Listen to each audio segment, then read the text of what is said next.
The first rock hit my living room window at around 2 a.m., shattering the glass and jolting me out of a dead sleep. The second came seconds later, slamming into the kitchen window with a crack loud enough to set off my car alarm. I bolted upright, heart pounding, barefoot on the cold tile as I grabbed the baseball bat by the front door. When I peeked outside, I saw her, Olivia Cranston. 40-something, bleach blonde bob, robe flapping in the wind like she was summoning demons. She was standing on my lawn, one hand clutching a landscaping rock, the other waving it like she was conducting a symphony of chaos. The porch light caught the wild look in her eyes. "You think you can park that rust bucket on this street?" she shrieked, hurling another rock. It missed me by inches and bounced off the siding. That was the moment I knew I wasn't dealing with just another entitled HOA board member. I was dealing with the Queen Karen of the cul-de-sac. My name's Carson Veller. I'm 38, own a small plumbing business, and have lived in this neighborhood for 10 years. I've always kept to myself, paid my dues, and stayed out of HOA politics. That all changed when Olivia got elected HOA president last fall. From day one, she was a nightmare. Suddenly, my work van was an eyesore. My backyard shed violated neighborhood aesthetic. Even the color of my mailbox was too aggressive. I tried to ignore her until she started fining me $200 a week for unauthorized storage of commercial equipment, aka my legally parked van in my own driveway. That's when I installed security cameras. And thank God I did. After that rock-throwing incident, I didn't go outside. I called the cops, sat tight, and watched the footage from my phone. Crystal clear, full-color, time-stamped video of Olivia Cranston vandalizing my property. And when the responding officer showed up, she was still on my lawn, panting like she'd just finished a marathon, rock in hand. "She's lying. He threatened me," she screamed, pointing at my house like I was the lunatic in this story. The cop looked at her, then at the busted windows behind me. "Ma'am, did you throw those rocks?" I was defending myself. "That van has been a security threat for months." I handed him my phone. He watched the footage. His eyebrows went up. "You're definitely gonna want to see this," I said. He sighed and walked her to the squad car. She went from yelling to crying in under 10 seconds. Of course, she was released that night, thanks to some nonsense about pending investigation, but I wasn't going to let this go. The next morning, I met with a lawyer. "Do you have any documentation of her previous harassment?" he asked. "Better. I've got a digital file cabinet full, fines, letters, emails. I've been keeping record for months." That's when we put together the plan. I wasn't just going to sue Olivia, I was going after the HOA itself. Because here's the thing, Olivia didn't act alone. The HOA board knew what she was doing. Maybe they didn't tell her to throw rocks, but they'd backed every insane fine, every policy change, and ignored my multiple complaints. They were complicit. It all started 6 months ago when Olivia first got into power. She immediately rewrote the parking rules. Only commercial vehicles with aesthetic harmony were allowed, whatever that meant. Then she had the board pass a motion prohibiting any non-residential tools or equipment that were visible from the street. That's when she started targeting me. I own a modest plumbing business, one van, decals on the side, nothing flashy. It's not like I was running a warehouse out of my garage. But apparently, Olivia had a personal vendetta against tradespeople. "We're trying to elevate the neighborhood," she told me once during a board meeting, "not turn it into a hardware store parking lot." I tried reasoning with the board. I went to the meetings. I even offered to park the van off-site if they helped offset the cost. They laughed in my face. So I kept records, every letter, every voicemail. Every time Olivia walked by my house taking photos and muttering to herself, the icing on the cake, an audio recording I captured with one of my garage cameras. "I'm gonna make sure he's gone by the end of the year," Olivia told another board member, Margaret something, as they stood on my driveway one night. "You can't just force him out," Margaret said, sounding unsure. Olivia huffed. "Watch me." I played that for my attorney. He smiled. We filed the lawsuit within the week: property damage, harassment, trespassing, and abuse of authority. But that was just the beginning. My lawyer also filed a motion demanding a full audit of the HOA's financial records. If Olivia had gone this far with me, we figured it wasn't the first time she'd crossed the line. And man, were we right. 3 days later, I got a call from Derek, one of the neighbors who'd always kept quiet. "Hey, Carson. You didn't hear this from me, but Olivia's been paying her landscaper with HOA funds. Like, thousands, and it's not even for community property, it's for her own yard." That night, I hosted a barbecue. Not a party, just burgers, drinks, and an open laptop screen showing the footage of Olivia smashing my windows. "Is that Olivia?" someone asked. "Yep," I said, flipping a patty. "She's the reason we're paying more in HOA fees this year." People started talking, comparing stories. "Margaret, yes, that Margaret approached me quietly." "I didn't know she'd gone this far," she whispered. "If you need a statement, I'll give one." By the end of the night, I had 5 witness statements, 3 new complaints, and an entire neighborhood ready to flip the script. The final straw came when I received a bogus citation taped to my mailbox. Unauthorized gathering of more than 5 unrelated individuals on private property. Signed by Olivia, of course. That's when I knew she wasn't just petty and entitled. She was drunk on power. And I was going to take it all away. I handed Margaret's written statement to my attorney the next morning, still smelling faintly of lighter fluid and charcoal from the night before. She hadn't just confirmed Olivia's obsession with targeting me, she described a private board meeting where Olivia dismissed concerns about rising HOA dues by saying, "They'll forget once we redo the entrance sign and slap some fancy rocks around it." That sign hadn't gone up. Neither had the landscaping. But the HOA's reserve fund had dropped by nearly $30,000 in under 6 months. By noon, my lawyer had filed a formal request for forensic accounting, citing misappropriation of HOA funds. The judge approved it, which meant the HOA's books were now open for a full audit. That's when things turned from petty to criminal. The forensic accountant, some quiet woman named Lynn with a voice like dry paper, called us 4 days later, sounding more amused than surprised. "Your HOA president has been cutting checks to a company called Cranston Outdoor Concepts for 8 months, she said.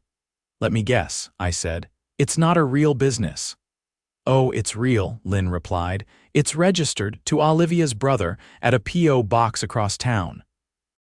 And it's billed over $22,000 for decorative stonework consulting." I didn't even have to say anything. "There's nothing in the HOA records to show any completed work," Lynn continued. "No permits, no vendor receipts, no photos, nothing, just invoices and processed checks. I'm flagging this for potential fraud." 2 days later, detectives from the county's white-collar crimes unit were knocking on Olivia's door, and half the neighborhood stood on their porches pretending to do yard work while watching her try to explain why she needed a stonework consultant, when the only new addition to the neighborhood was a single dying juniper bush near the front gate. Meanwhile, I had my own plans brewing. See, it wasn't just about taking her down. This HOA had been a problem long before Olivia got her claws into it. The rest of the board had rubber-stamped her every whim, and now that the spotlight was on her, they were all scrambling like roaches. I ran into Councilman DeSoto at a local development meeting that week. I'd done some plumbing work on his rental properties years back, and he remembered me. "You're the guy suing the HOA over in Oak Ridge Pines, right?" he asked. "That's me." "They messed with the wrong plumber," he chuckled once, then got serious. "You know, there's a provision in the city charter. If an HOA is found guilty of financial misconduct and fails to correct it within 90 days, the city can step in and revoke their self-governance." "You're saying the city could take over the HOA? Not permanently, but long enough to restructure it, appoint a temporary administrator, and hold a new election under supervision." I filed that information away like a loaded weapon. The next HOA board meeting was held in the community clubhouse. The usual 10 chairs were all filled, and another 20 people stood in the back. Word had spread. The broken windows, the bogus citations, the barbecue, and now the fraud investigation. People wanted answers. Olivia showed up late, wearing oversized sunglasses and acting like she didn't notice the silence that followed her into the room. "This meeting will come to order," she muttered, slapping a clipboard down like it owed her money. I raised my hand.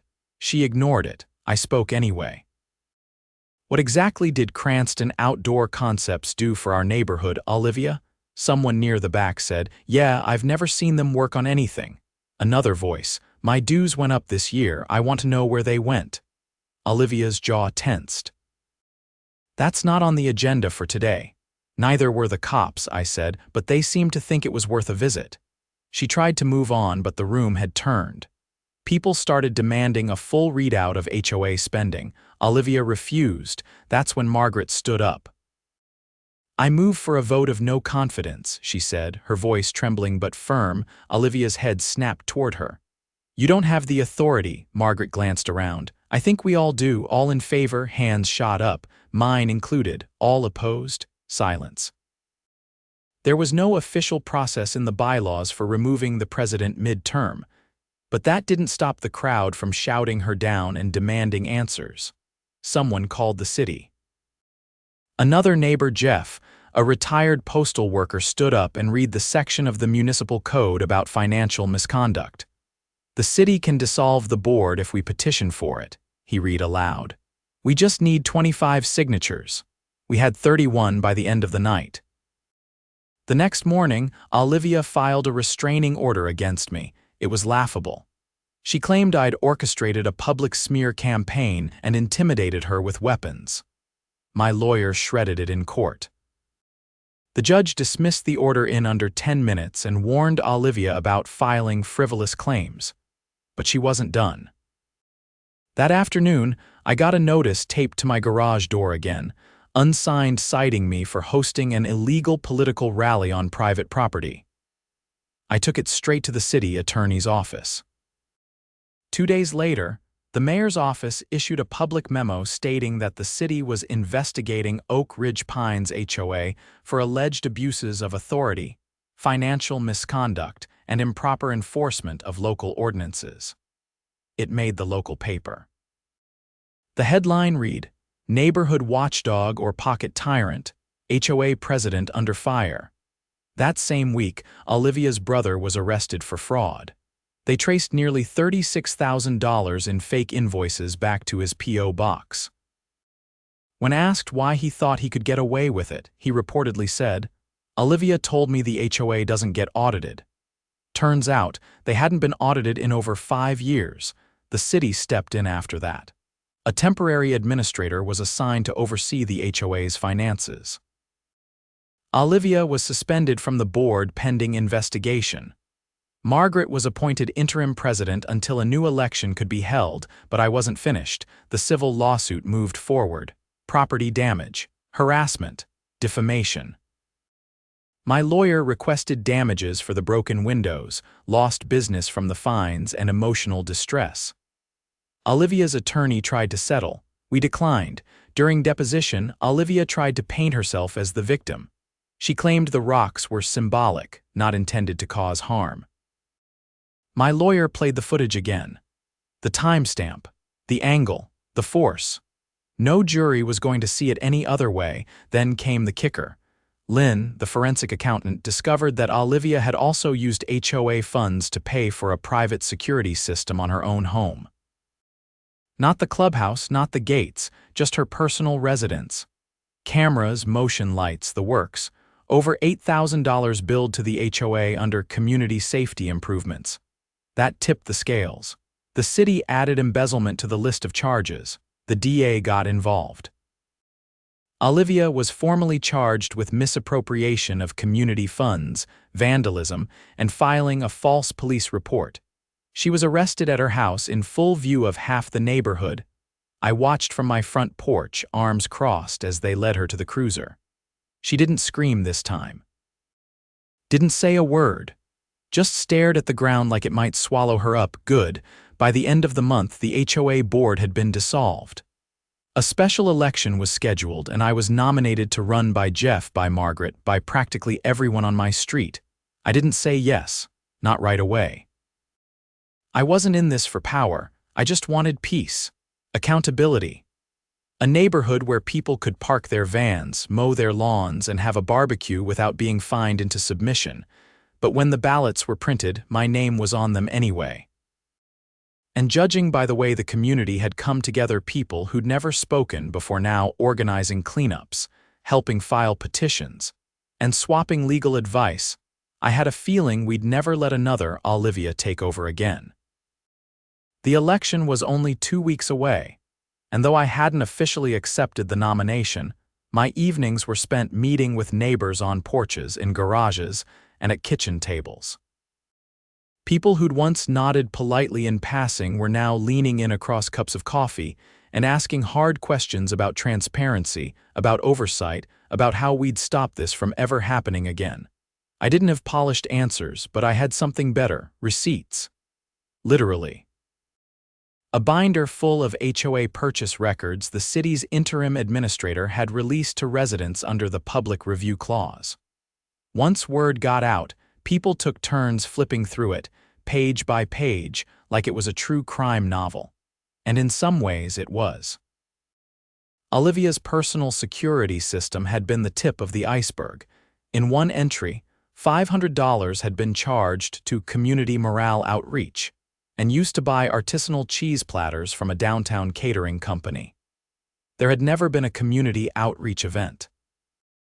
Another record showed over $4,000 spent on consulting with a firm that didn't even have a website and whose listed phone number redirected to a dry cleaner in a completely different state. Then came the real bombshell. The city's interim administrator flagged a payment labeled Structural Integrity Review East Retaining Wall. It was a $5,000 charge issued 6 weeks earlier. The problem? We didn't have an east retaining wall, never had. It wasn't just financial mismanagement anymore. This was fabrication, intentional falsification of expenses with no corresponding work, no inspections, no permits. That meant wire fraud, plain and simple. And since HOA dues had been processed electronically through automatic withdrawals, every fake transaction passed through interstate financial systems.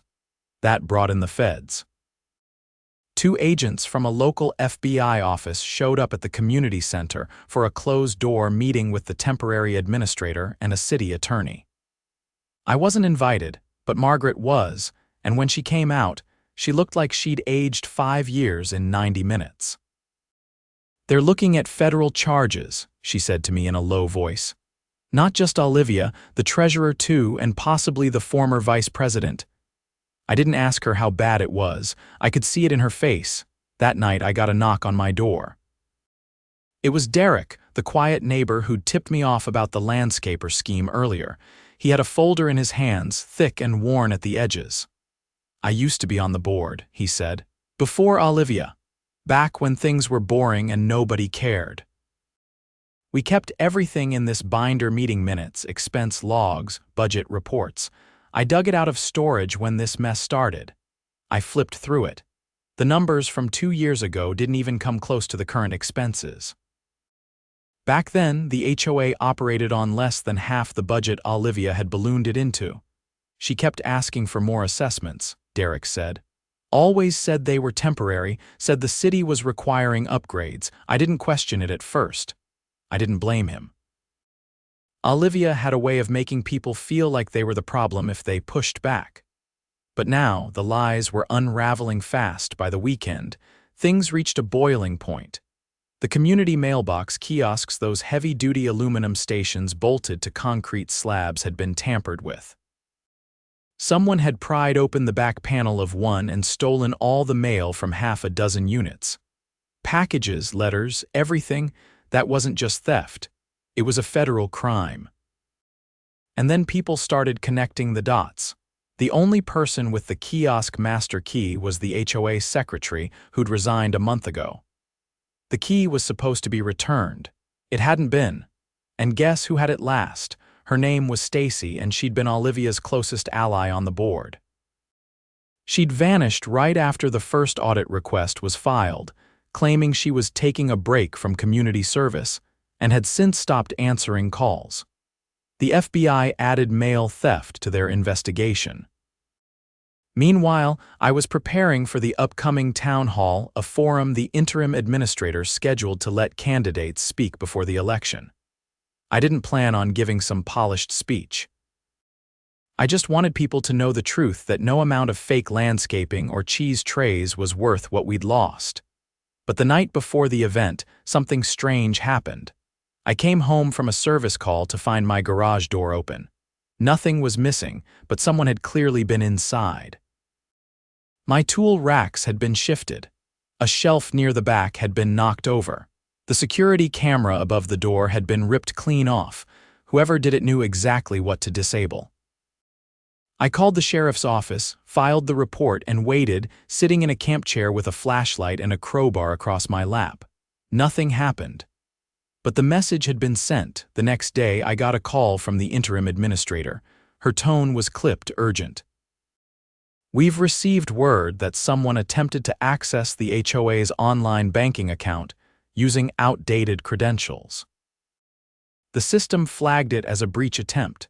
She paused, then added, "It came from a device registered to one of the former board members." Olivia was under house arrest with a GPS ankle monitor pending her court date. Stacy was still missing, which left only one possibility: Vince. The former treasurer. He'd kept a low profile during the scandal, always claiming he just signed the checks and didn't know what Olivia was up to. But now, it looked like he was trying to cover his tracks or worse, move the remaining funds somewhere they couldn't be traced. The city froze the HOA's accounts entirely. No more disbursements, no vendor payments, nothing. It was a financial lockdown. That night at the town hall, I stood in front of over 70 residents packed into the community center. Some sat on folding chairs. Others stood along the walls. The air was thick with tension, and not just because of the investigation. People were angry, tired, embarrassed. I didn't bring notes, just a copy of the old budget from Derek's binder. "I'm not here to tell you I'm perfect," I said. "I'm a plumber, my tools break, my van leaks. And I sure as hell didn't plan on running for anything this year. But I know what it means to fix something when it's broken. You find the leak, you cut out the rot, you replace it with something solid. That's what we need to do here." No applause, just silence, focused, burning silence. That was better. I held up the old budget. 2 years ago, we ran this neighborhood on less than half what we're spending now, and everything still worked. Our dues weren't supposed to build someone's backyard fortress. They were supposed to keep the lights on and the sprinklers running. That's it. A man in the back raised his hand. I recognized him, Greg, a retired contractor who'd lived here for decades. "What's stopping this from happening again?" he asked. I nodded. "Us, transparency, monthly reports posted online, public budget sessions. Independent audits, not just after the fact, and more importantly, no more closed-door decisions. If you live here, you get a vote, period." This time there was a murmur of agreement. A woman near the front crossed her arms, then uncrossed them. A teenager looked up from her phone. Small things. But I noticed. The vote happened 3 days later. I won. Not by a landslide, but by enough. The city certified the results and handed over limited governance authority to the new board. We were under supervision for 6 months while the last of the investigations wrapped up, but we had a mandate to rebuild and a community that wasn't going to look away again. As for Olivia, the charges stuck. Wire fraud, property damage, conspiracy to defraud. Her brother took a plea deal and testified against her in exchange for reduced sentencing. Stacy was eventually picked up in another county, using a fake name at a short-term rental. She folded within hours of questioning, handing over emails and private messages that detailed exactly how they'd siphoned money. Vince cut a deal too. Turned over records, login credentials, and even a flash drive he'd kept just in case. He claimed he didn't know about the full extent of the scam, but the judge didn't buy it. He got 18 months. Olivia got 5 years. The night they took her away, I stood on my porch again. Same spot. Different feeling. No more rocks, no more threats. Just the sound of sprinklers clicking on across the street and a neighbor's dog barking at nothing in particular. I didn't wave goodbye, didn't need to. 3 weeks into my term as president, I was sitting behind a borrowed folding table in the community center, surrounded by a half-assembled stack of legal pads, an outdated laptop, and receipts dating back nearly a decade. I wasn't wearing a tie. I wasn't making speeches. I was auditing every single HOA transaction that hadn't already been flagged by the city or the FBI. What we found next would make everything else Olivia had done look like kindergarten mischief. The red flag came from a batch of handwritten maintenance invoices from 3 years ago, all signed by the same contractor, someone named Lyle R. They were listed as repairs on shared infrastructure: irrigation, drainage grates, signage, repainting. They totaled over $47,000. But none of those repairs had ever been recorded in the city's maintenance logs. And the kicker, we had no Lyle R. on file anywhere. No W-9, no contractor license, no address. I handed the documents to the city's interim administrator, who passed them along to the county building inspector. Within 48 hours, we got confirmation.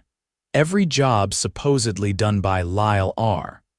had either never happened or had already been completed by licensed city crews years earlier. Meaning Olivia's board had submitted duplicate invoices for fake work that was never performed and got reimbursed through HOA dues. The city contacted the district attorney again.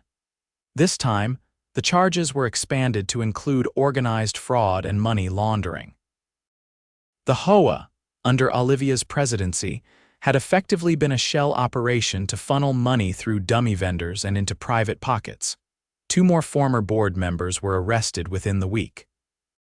One of them tried to flee the state, but was picked up at a Greyhound station with a burner phone and a suitcase full of prepaid cards. The other turned herself in, providing a full confession that included internal emails showing the board had discussed padding the books to create emergency funds for untraceable expenses. Those emails were forwarded to the federal prosecutor. Meanwhile, I was still trying to run a neighborhood. A group of residents had organized a volunteer committee to replant the neglected median strips along the main roadway. Another team took over scheduling repairs for the rusted swing sets at the park. For the first time in years, people weren't just reacting to HOA decisions, they were making them. Together. Still, not everyone was thrilled. I got a call from a neighbor named Janet, who'd kept quiet during Olivia's reign but now had strong opinions about every decision I made. She accused me of letting the community turn into a democracy free for all, and demanded I reinstate the old rules about architectural uniformity. I invited her to the next board meeting. She showed up with a printed list of complaints and a clipboard. When I asked her which of the homes she thought were violating aesthetics, she named 5. 2 of those owners were in the room. One of them, a retired firefighter named Lewis, stood up and calmly asked her why his new mailbox, which he'd built by hand with his grandson, was a problem. Janet didn't answer. She left before the meeting ended. She didn't come back by the 2nd month. We had a functioning website, a public budget tracker, and an open comment period before every vote. HOA dues were reduced by 25% after we terminated the last of Olivia's fake contracts. We even had a monthly bulletin printed at cost by a local high school student who wanted to start a graphic design business. But the biggest breakthrough came from a tip we never expected. A woman named Dana appeared at the community center on a rainy Wednesday, holding a manila folder and asking for me by name. She said she used to work as a bookkeeper for a landscaping firm that Olivia had contracted before her brother started the fake business. According to Dana, the firm had been let go after refusing to participate in off-the-books billing that would allow Olivia to submit inflated invoices to the HOA. Inside her folder were scanned copies of emails, payment stubs, and a note scribbled in pen. OL wants it split into 2 bills to avoid questions. We turned it over to the authorities. The district attorney added another count of conspiracy and fraud to Olivia's case, along with a subpoena for the landscaping firm's full records. By the time her trial began, Olivia was facing 11 felony charges. She showed up in court wearing a blazer that still had a dry cleaner's sticker on the sleeve, and tried to portray herself as misunderstood. Her attorney claimed she was overwhelmed by the responsibilities of leadership, and that any errors were administrative, not malicious. Then the prosecution played the recorded audio from my garage camera, the one they'd enhanced and cleaned up for clarity. Olivia's voice, clear as day, bragging that she would make sure I was gone by the end of the year. The jury took less than 3 hours to convict her on 10 of the 11 charges. She was sentenced to a minimum of 9 years with no parole eligibility for the first 4. The judge called her actions a deliberate erosion of community trust and a gross betrayal of fiduciary duty. I didn't attend the sentencing. I had a plumbing job across town, and honestly, I didn't need to see her escorted away again. I'd already seen enough. Meanwhile, the new board had officially dissolved the old HOA charter and replaced it with a revised version built with community feedback. The language was clear, the enforcement policies fair, and every major decision now required a majority vote from residents, not just the board. We also set up a reserve fund with real oversight. 3 residents, all with no prior connection to the board, were elected to monitor spending. Every transaction over $500 needed their sign-off. 6 months after Olivia's arrest, we hosted a neighborhood block party not in protest, not in anger, but in celebration. Kids ran around with chalk and water balloons. Someone set up a dunk tank. Louis grilled ribs, and Margaret brought a giant cooler full of homemade lemonade. Derek handed me a paper plate loaded with potato salad and said, "You know, I used to think HOAs were just small-time tyrants with clipboards, but you turned this into something different." I didn't have a clever response. I just nodded and took the plate. No more rocks through windows. No more citations for imaginary offenses. Just neighbors, music, and the smell of charcoal on a breeze that for once carried no threats. After the sun went down, I walked past the median strips lined with fresh flowers, past houses where porch lights glowed softly, and down a street that no longer felt like a battleground. Olivia had tried to turn the neighborhood into her kingdom. In the end, we turned it back into a community. And that was worth every broken window.